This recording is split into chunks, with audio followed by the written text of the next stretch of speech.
To the world we all know, which may or may not be the best world possible, once again springtime had come. But all the magic of spring was not enough to conceal the misery of Manor Farm.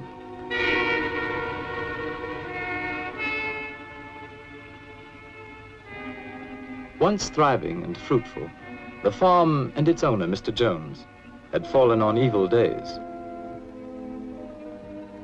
Beset by problems of his own making, Mr. Jones had turned to drink. And for his misery, he had found poor company.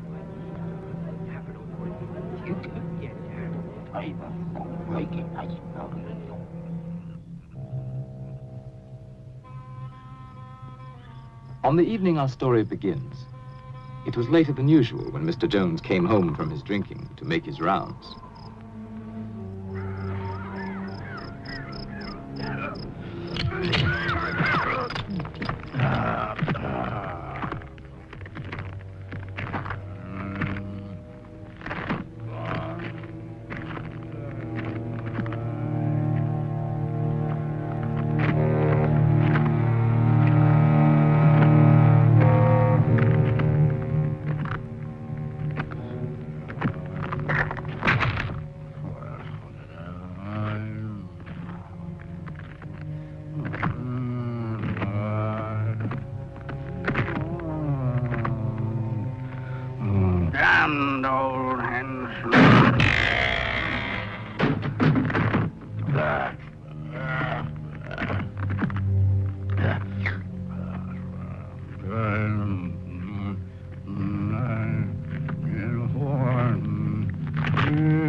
Good for nothing beasts. Eat their heads off.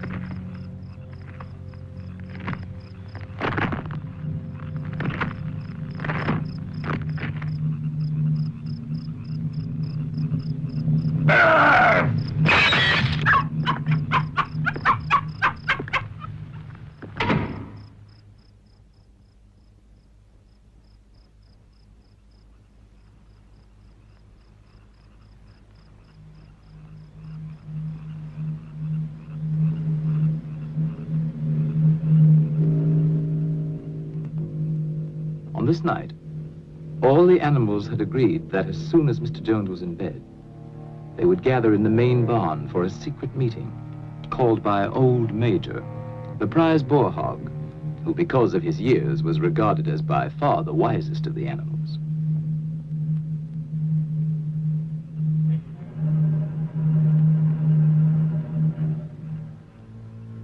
The other pigs started first for the meeting, being clever and fond of taking the lead.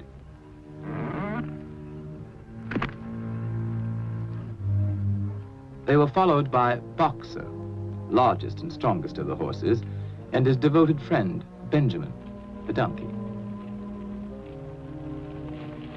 All the other animals, great and small, were anxious to get there, for such a meeting had never been held before.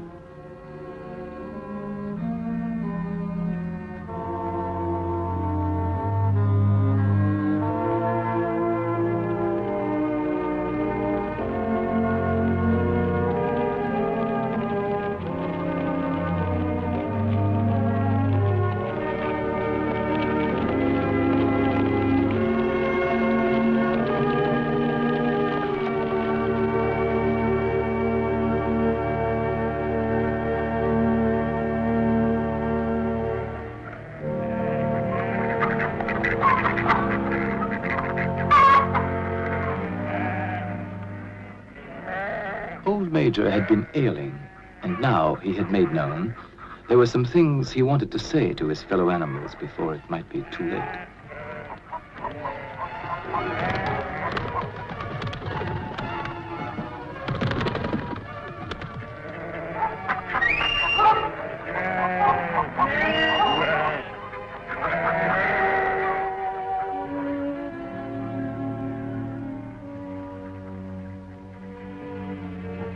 It took a while for all to find their seats. The pigs had taken up the best positions immediately in front of the platform. Among them, Snowball, determined to get a good view. And Napoleon, equally determined and even less polite.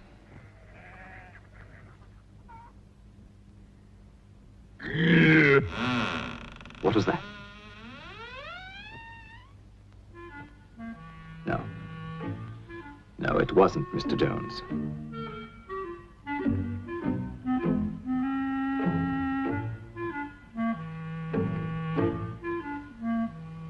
And at last, everyone could be settled to hear Old Major. My dear friends, I have lived a long life. I have had much time for thought as I lay alone in my stall. I won't be with you much longer. And before I die, there's something I want to tell you.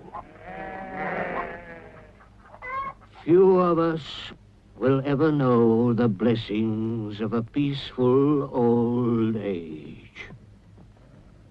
You, boxer, when you have given the last of your great strength, what then?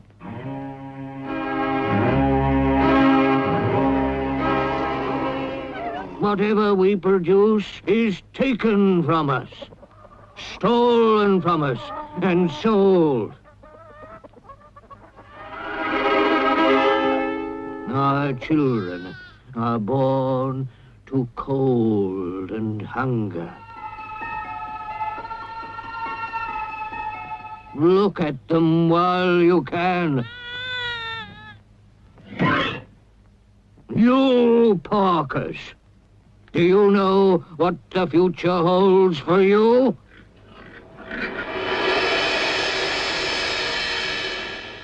Do we deserve such a fate? Is this farm too poor to support us all? No, comrades. The farm is rich, but we'll never get our rightful share from Farmer Jones. Overthrow this evil tyrant, and we shall be rich and free. Puppies!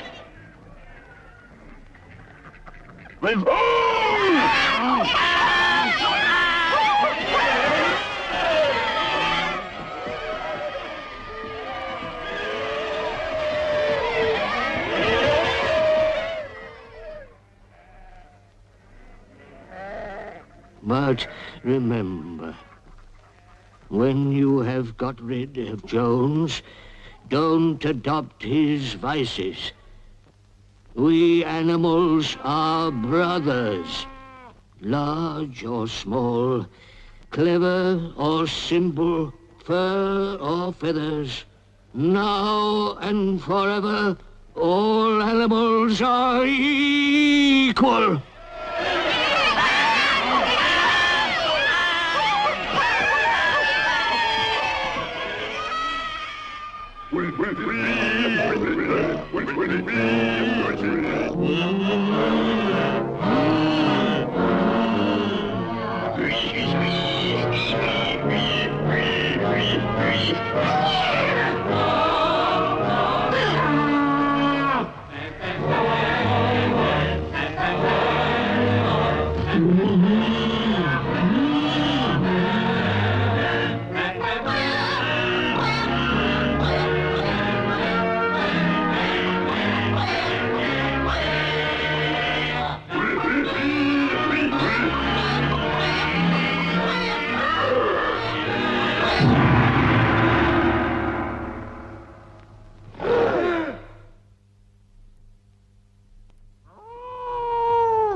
The very next morning, sooner perhaps than old Major would have predicted, the animals found their situation quite unbearable.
And so, almost before they realized it, the animals had fought and won.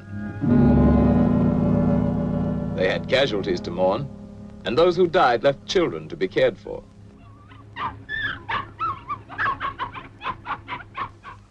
But Manor Farm was theirs, and they lost no time in destroying everything that reminded them of hateful Mr. Jones.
When it came to Mr. Jones's house, the animals hesitated. Napoleon showed the way, but Snowball took the lead in entering the place where their tyrant had lived.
The animals were all agreed that Jones's house was no place for them.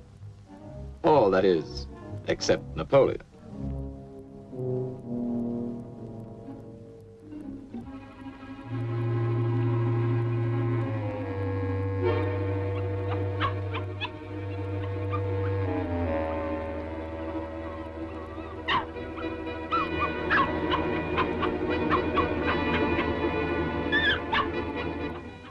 Meantime, Snowball led the other animals in organizing a new society, which they now named Animal Farm.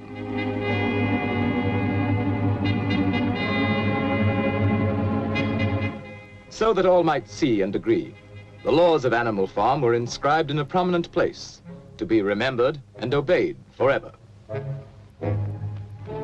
No animal shall sleep in a bed. No animal shall drink alcohol. 4 legs good, 2 legs bad. Wings count as legs.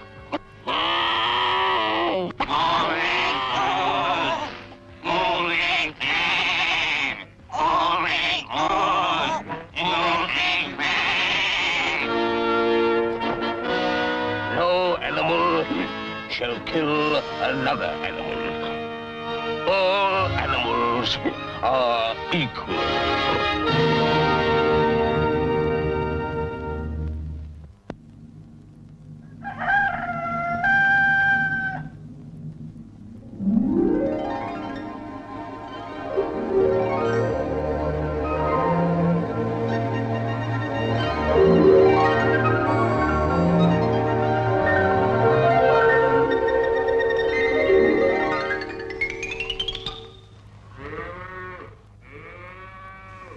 Tending farm by themselves posed problems for the animals, but the pigs could think of a way around every difficulty.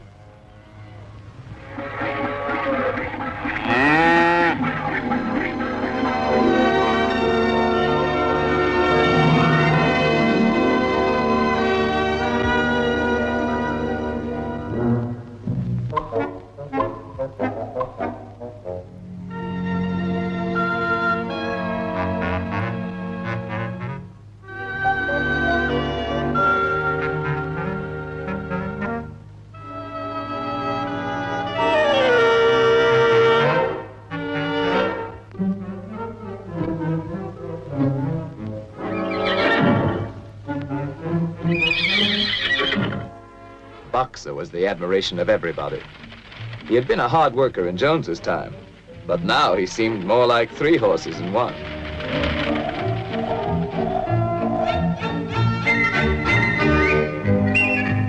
Instructed by Snowball, other animals worked out the rest for themselves, and the farm work was done like magic.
The success of their efforts delighted everyone, including sly Napoleon and his constant companion, Fat Pink Squealer.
That summer, the animals, without any help or any interference, made a going proposition of Animal Farm.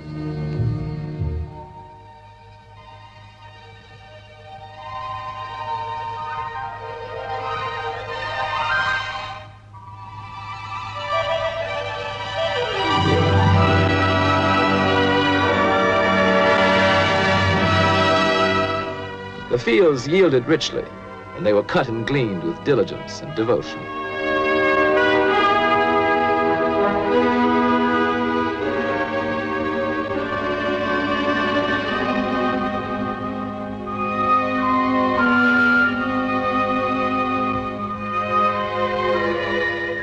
With the harvest safely home, the animals had time to think of the future. And at a meeting in the big barn, many resolutions were put forward. It was always the pigs who made the resolutions. Comrades, our first 5 months plan is a farm-wide triumph. And the time has come to spread the glorious news so that our downtrodden comrades on other farms will break their chains and join the animal revolution.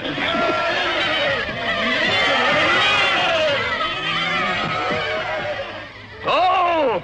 Tell the wonders of Animal Farm to the world!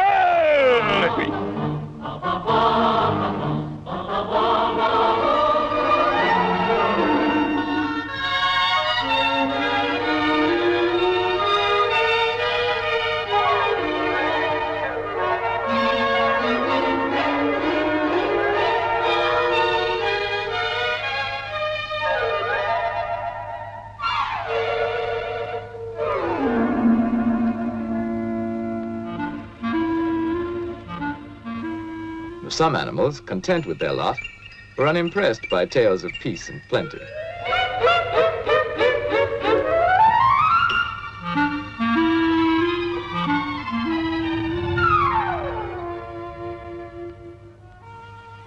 Others, happy in their own surroundings, were alarmed at the thought of any change.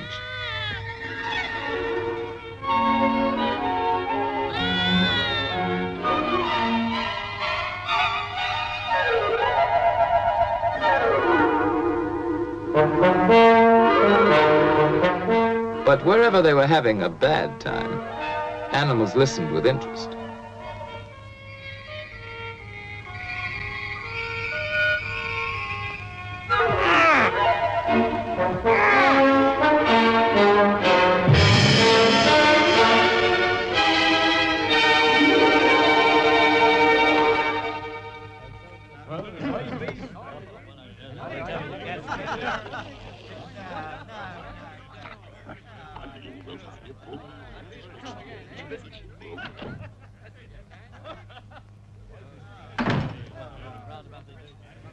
In certain quarters, the rebellious behavior of a lot of dumb animals caused indignation and much conversation.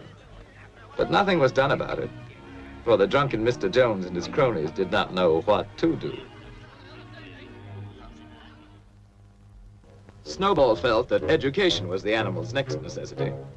Some of the animals were brighter than others, of course. B! C! D!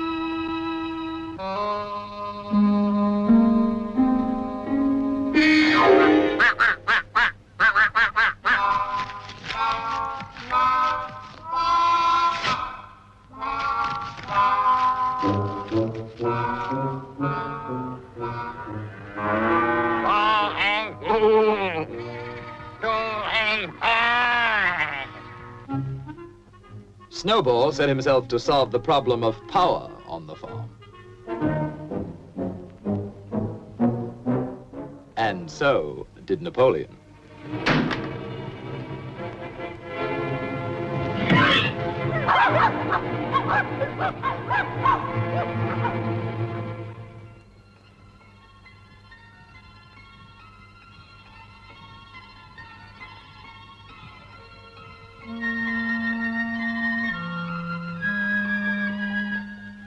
In January, there came bitterly hard weather.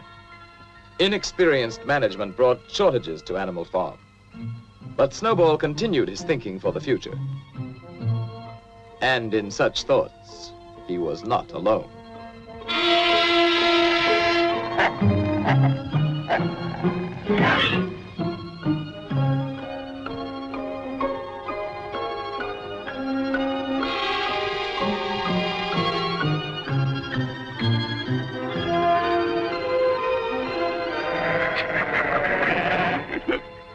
Comrades, I have prepared a new plan for Animal Farm.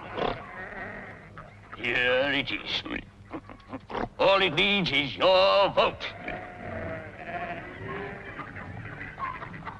At first, we will have to work more and eat less. But my plan will bring us electricity. It will mean a warm barn in winter. A light in every stall. Sty at roost. Luxury for all. Comrades, in one short year, Animal Farm will be the finest in the world. Dreams, dreams. A vote for my plan is a vote for the life beautiful. It's a lie. I'll promise you a 4-day week. Bosh!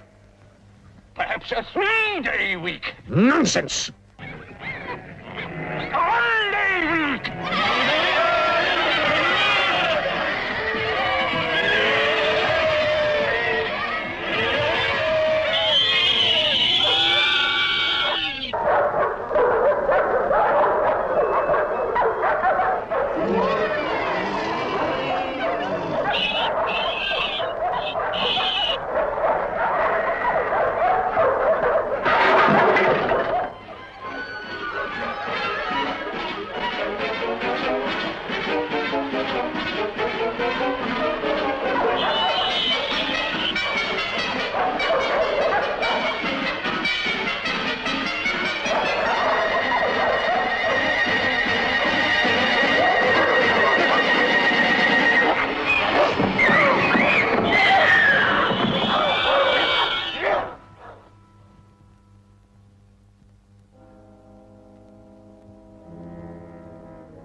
With Snowball disposed of, Napoleon stepped up confidently to take charge of Animal Farm.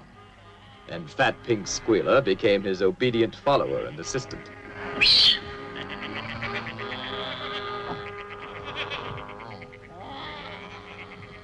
Comrades, Snowball is a traitor. What was he really planning? To bring back Jones. Now, let's have no more of these useless meetings. Eh? From now on, I'll protect your interests. And I'll make your decisions.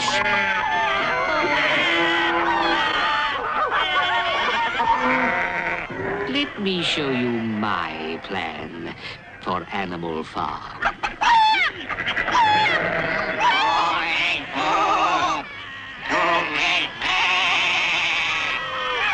Hooray! For Napoleon! And so the windmill was started after all.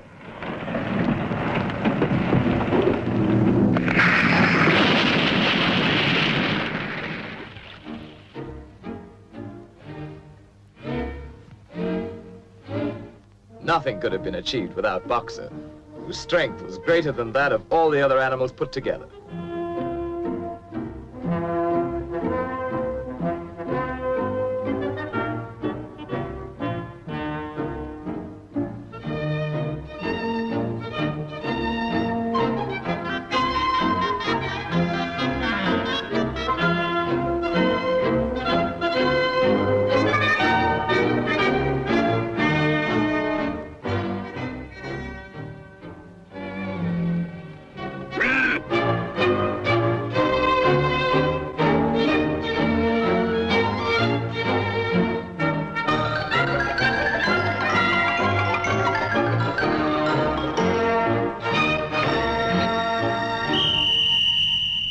Superintended by the pigs, all the animals worked long shifts which lasted from dawn till dusk.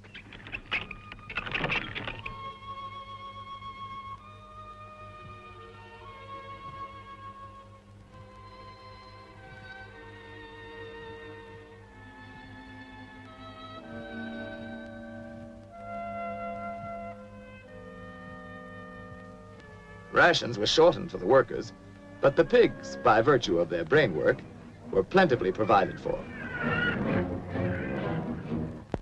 But the greatest inspiration came from Boxer, who, with his friend Benjamin, worked early and late, in season and out.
One evening, after working long and late, as usual, Boxer and Benjamin made a curious discovery.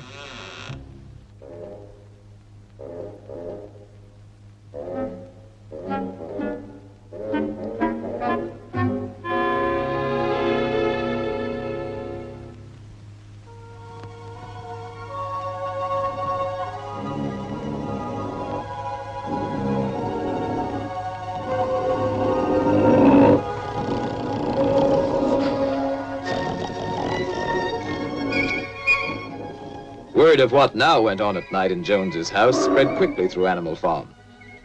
Some of the animals thought they remembered a law against beds, but obviously they were mistaken.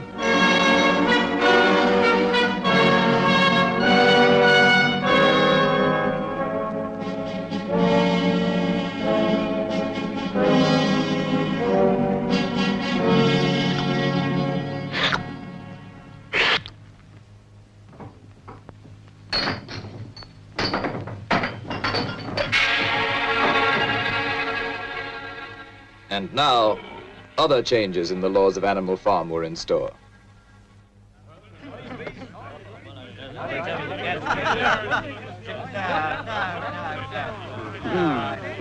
Those ungrateful beasts of yours. Cheer up. They won't last. Another winter will bring them to their knees. Anyway, where are they gonna buy the things they need? In Mr. Jones's circle, the subject of shortages at Animal Farm was a popular one. And a sharp trader named Whimper was just the sort to do something about it.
Comrades, our leader, as wise as he's beloved, has decided to trade with the outside world. Not for gain, of course. That would be unworthy of our noble principles. You, hens, are to have the honor of making the first contribution. All your eggs. I know how proud you are of this privilege.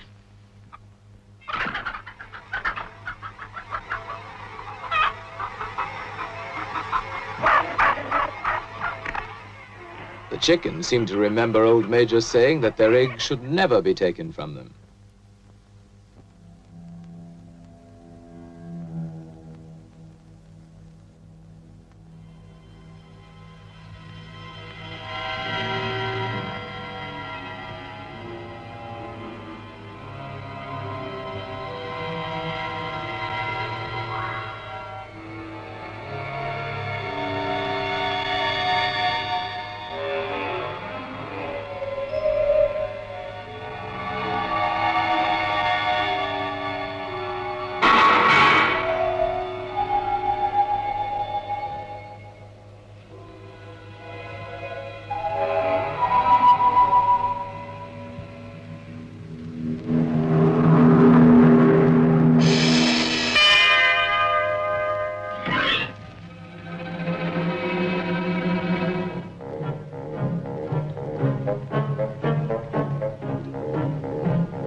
The innocent suffered with the guilty, and the chickens' uprising was short-lived.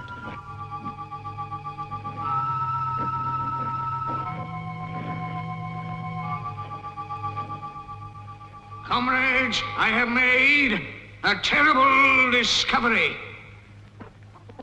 There are traitors among us. Yes, comrades. In league with Jones and Snowball.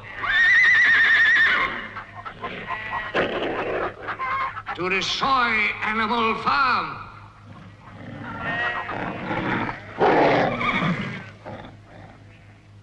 Who else is guilty?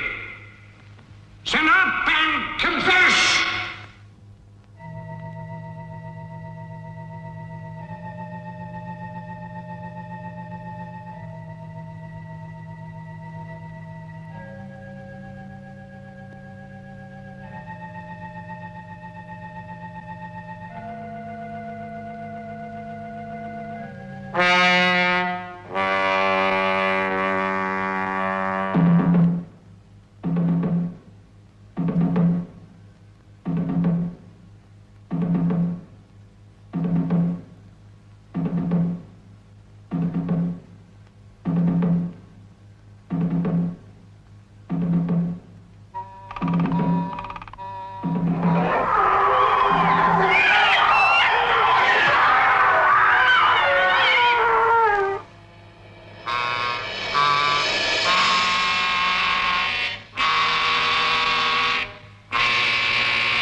We have no more use for that song.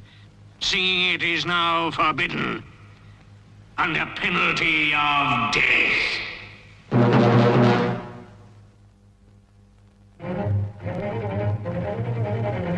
Trade between Animal Farm and the outer world now became quite brisk.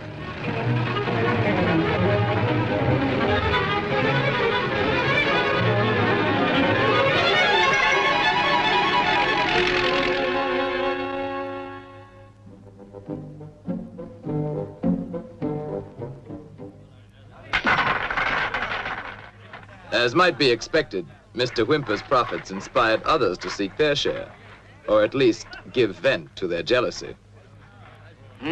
Animal Farm seems to be making money.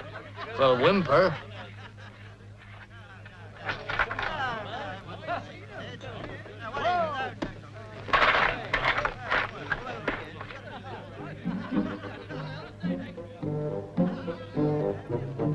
Who ever heard of animals running a farm? Have you seen a windmill? Come on, let's kick him out. Yes, kick him out.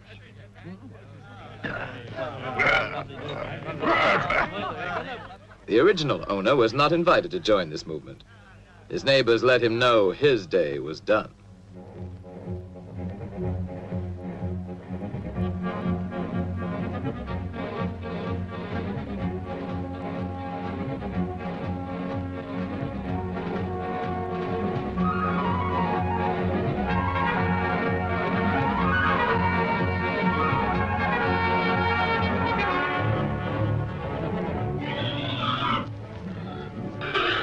Comrades, the enemy has mobilized all his forces against us. We must save Animal Farm from the hateful enemy. At all costs, with animals.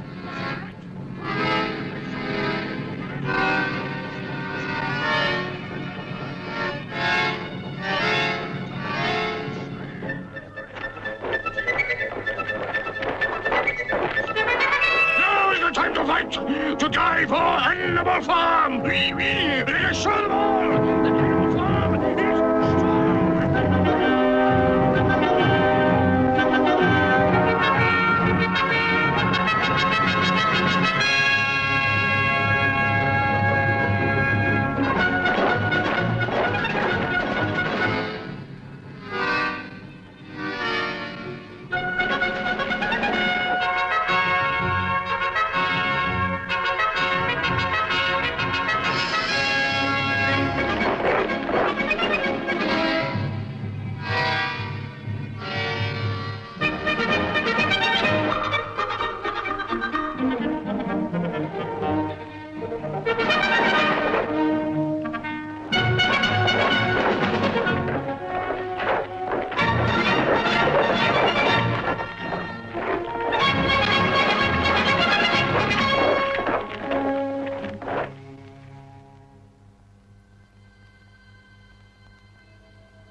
Now began the heartbreaking job of rebuilding.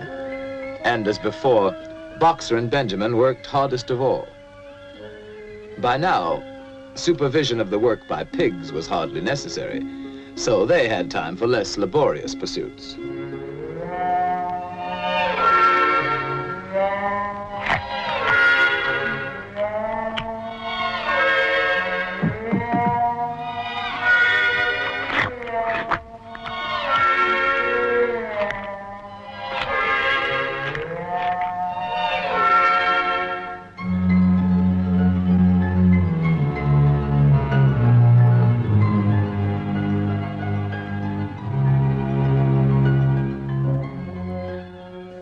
Long after the other animals left the job, Boxer and Benjamin worked on and on, giving their all, year in, year out.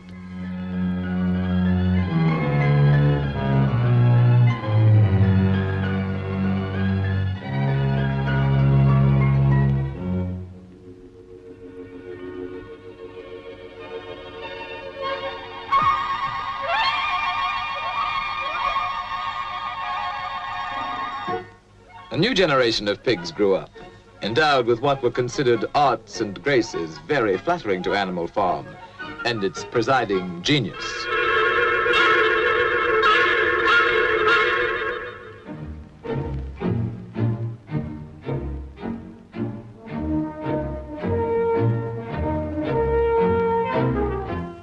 But still the windmill was not finished, and Boxer's injured foot got worse instead of better.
It looked as though Boxer were dead, but he wasn't.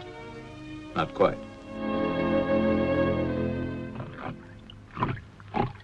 Boxer's hurt bad. He'll never work again.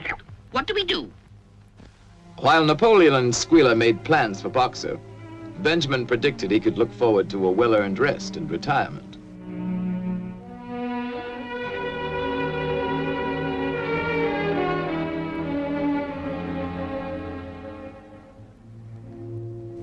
Next day, the windmill work went on as usual, but now without Boxer. And during the morning, what appeared to be an ambulance arrived. Only Benjamin suspected it wasn't an ambulance.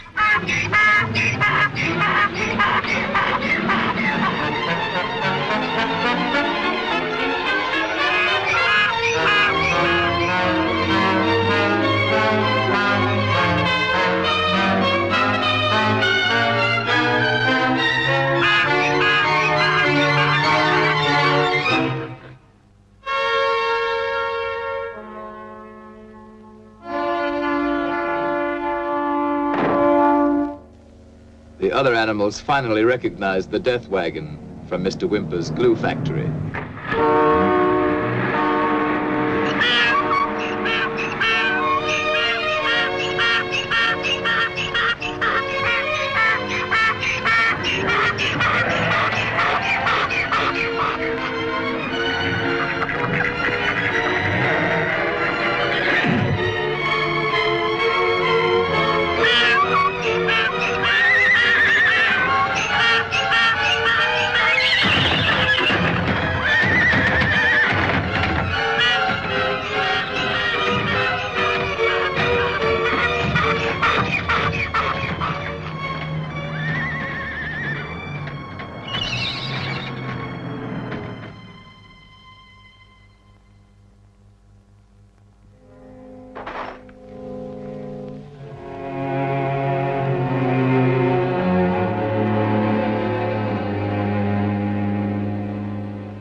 I was with him right to the end. His last words were, "Forward, comrades! Long live Napoleon!"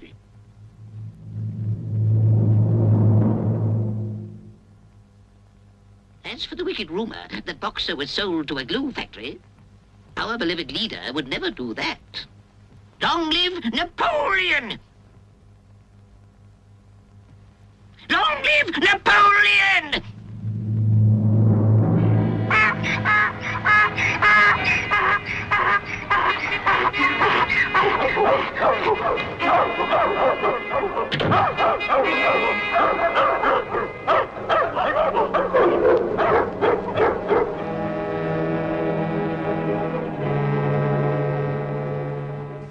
And that night, the pigs drank to Boxer's memory in the whiskey they had bought with Boxer's life.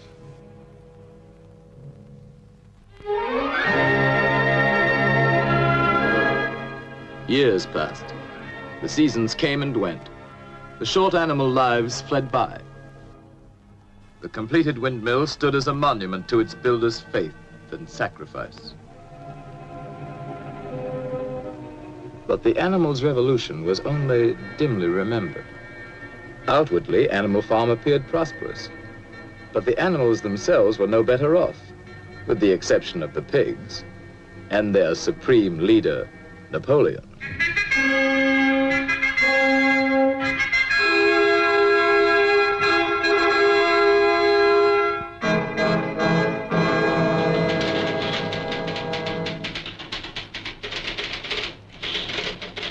His pig-run enterprise now had many of the frills of real civilization. And one fine day, pig delegates from far and wide arrived at Animal Farm to celebrate the coming of a new era.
When reports of this great change reached them, other animals everywhere were incredulous. Dismayed and indignant, they headed toward Animal Farm from all directions, instinctively uniting once again in common cause.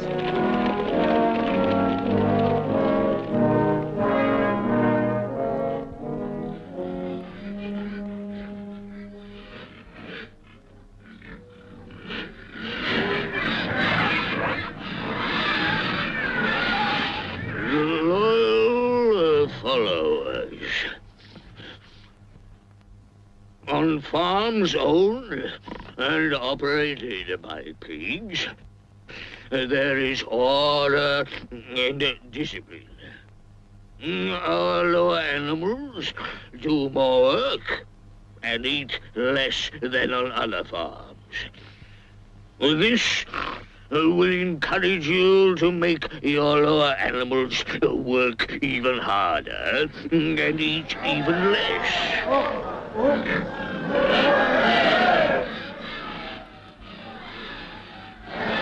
To a greater Animal Farm. To peace and plenty under pig rule.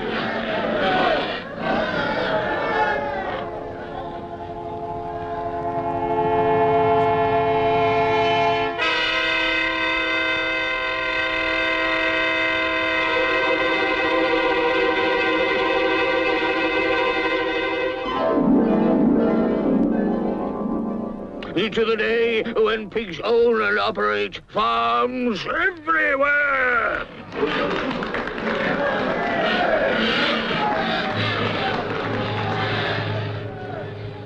To the animals, it now seemed that their world, which may or may not someday become a happy place to live in, was worse than ever for ordinary creatures. And another moment had come when they must do something about it.